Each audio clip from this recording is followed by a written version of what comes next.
Blandino, the NFL vice president of officiating, told NFL Network on Monday that Hockley denied ever telling Cam Newton that he wasn't old enough to get the call. And since the incident, the league has found no evidence of that and doesn't plan to investigate further unless somebody steps forward with the audio to support Newton. Whatever play is being held, I should never have to question my safety. You know what I'm saying? That's the big thing you have to get from it, you know, where I'm out there and I do not believe in that another person has my best interest. So I can get hit all day, and if the flag is not called, then, you know, shame on whoever. But, you know, I just wanted to just bring that to, you know, everybody's attention. He's basically saying that he didn't say what you said he said, which is implying you might have made that up. Do you stand by what you said? Well, did you expect him to say anything else? Okay, thank you. Thank you. I don't know what to believe anymore. I need your help here. Do you like the way, Stephen A., he's handling this whole situation? I absolutely, positively love it. Okay. It doesn't bother me in the slightest, and here's why. I'm telling you that when I looked at Ed Hockley and I saw what he said, I didn't see what Cam Newton alluded to. I didn't see Ed Hockley, and I'm no expert on lip reading. Yeah. But I didn't see anything that Ed Hockley said about you being too young to make that call. I did see the words that I thought running, which alluded to what Ed Hockley said, that he said. But again, they were talking for a little bit longer than that one sentence.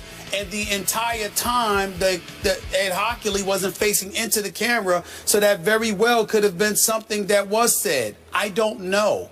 None of us know. But if you are Cam Newton and you believe that that's what that man said to you, you should not backtrack one bit.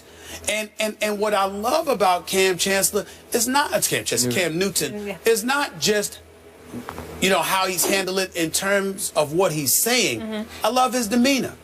I love the fact that he's sitting there like, you know what do you expect him to say?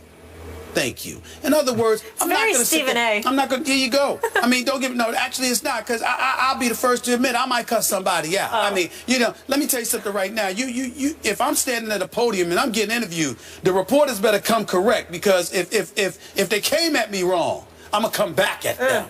If I choose to, when I get in the mood. You wouldn't cuss them out. I would on microphone, like in front of I wouldn't cuss, like use profanity. This is Mickey. It's a happy place. It would feel like I was cussing them out by the time I got through. My points would be made clear. I would have said something like, did I stutter? Did I not tell you what the hell I said? I hear that nearly every day. Do you think I'm going to change what I said? Well, I said what I said, damn it. Now, I would say that. You would. You understand? So he didn't have to do that, and I applaud him for not going to that point, even though sometimes I do think it's necessary. But in the end, Cam Newton is basically saying, I said what I said, I meant what I meant, and now it's up to those officials to do their jobs fairly. It is. Just in case some of them are not. Not to mention, it's up to you as the fourth estate, the media, to make sure that you monitor this appropriately, rather than worried about whether or not I was accurate in what I said. I'm telling you what I said, and I ain't backtracking. Now, what you gonna do about it? You gonna watch these officials, or are you not? I respect that. So do I. I am so with you on this one, which is why I continue to believe that Hockley said what Cam said that he said. Okay. I believe that he said, you're not old enough to get that call. That's just me. I don't know that. I'm just going on Cam's demeanor, because he's not giving a centimeter on this. He's not showing any equivocation whatsoever. There are times on this show when you might think, well, maybe you got me a little bit on this, and you might show just a little bit of weakness, just a touch of weakness, like, man, maybe you have a point. There's zero weakness shown here. But it is also unprecedented in the National Football League for a star quarterback to go after a highly respected crew chief referee. For 24 years, the crew chief Ed Hockley, something of a cult hero, appeared on the cover of Sports Illustrated in part because of his massive biceps that he shows off during games. But he's become as popular a referee as we have, as well known a referee. And Cam is not backing off this man because he believed he was wronged by this non-call. And if in fact this is what happened, he was so wronged. And I loved what Cam said. He should never have to question his safety on a football field. And if he has to, it's shame on. And he said, whoever, like it's shame on hockey. I'm going to leap to that conclusion here. I love the way he is hanging in because he believes he is 100% right here. But there is a downside. The risk here is that the other referees who know or like Ed Hockley are going to say, boy, Cam, you are breaking the rules here. The unwritten rules of football, that what is said on this field stays on this field. So he might not get some other calls in the future. So instead of player-on-player retaliation that we were alluding to when it came to baseball, now we're worried about official retaliation against and players. The retaliation would come on non-calls. It wouldn't be on calls. It would be on, I'm going to keep my flag in my pocket. But the flip side to that is twofold. Number one, Cam Newton is far more than bright enough to know this, which means that his resolute position in this matter is to be even more admirable. Because there's no upside to this. But the other side to it is that it's incumbent on all these aficionados out there with the camera, the tape, replays, and all of this other stuff to monitor how Cam Newton is treated. That's true. Moving forward. I like that. Moving forward.